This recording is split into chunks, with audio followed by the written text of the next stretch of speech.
Somwarpet home stay association ವತಿಯಿಂದ home stay ಸದಸ್ಯರಿಗೆ ಅಯಾತನ ರೆಸಾರ್ಟ್ನಲ್ಲಿ ಕಾರ್ಯಾಗಾರವನ್ನು ಆಯೋಜಿಸಲಾಗಿತ್ತು.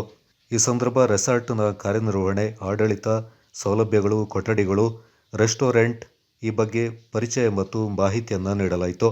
ಹೋಮ್ ಸ್ಟೇ ಅಸೋಸಿಯೇಷನ್ ಸದಸ್ಯರಿಗೆ ಅಡುಗೆ ಸ್ಪರ್ಧೆಯನ್ನು ಏರ್ಪಡಿಸಲಾಗಿತ್ತು. ಈ ಅಡುಗೆ ಸ್ಪರ್ಧೆಗೆ ಅಯಾತನ ರೆಸಾರ್ಟ್ನ general manager Jishnu M, senior executive Julius Biswas, manager Unnikrishnan ನ್ಯಾಯಾಧೀಶರಾಗಿ ಆಗಮಿಸಿದ್ರು. ಅಡುಗೆ ಸ್ಪರ್ಧೆ ವಿಜೇತರಿಗೆ ಇಂದ್ರ ಹೋಮ್ ಸ್ಟೇ ಮಾಲೀಕರಾದ ಜಯಪ್ರಕಾಶ್ ಅವರು ಬಹುಮಾನವನ್ನು ವಿತರಿಸಿದರು. ಹೋಮ್ ಸ್ಟೇಷನ್ ಅಧ್ಯಕ್ಷರಾದ ಸಿ.ಕೆ. ರೋಹಿತ್, ಉಪಾಧ್ಯಕ್ಷರಾದ ಯೋಗೇಶ್ ಪಟೇಲ್, ಕಾರ್ಯದರ್ಶಿ ಅಭಿನಂದ್ ಹಾಗೂ ಖಜಾಂಚಿ ಪ್ರೀತಮ್ ಗೌಡ ಪಾಲ್ಗೊಂಡಿದ್ದರು.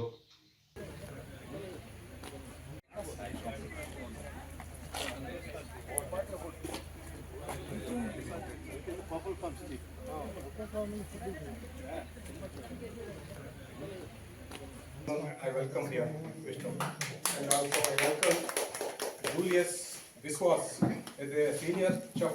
Yeah, I also welcome him, and Venugopal, Unnikrishnan.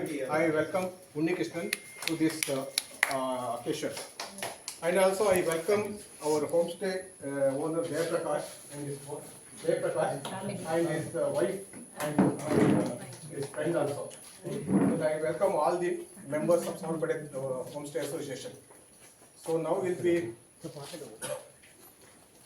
ನಾವೀಗ ಅಡಿಗೆ ಕಾಂಪಿಟೇಷನ್ ಅಲ್ಲಿ ಗೆದ್ದವರಿಗೆ ನಾವೀಗ ಒಂದು ಪ್ರೆಸೆಂಟೇಷನ್ ಅನ್ನು ಕೊಡ್ತಾ ಇದ್ವಿ.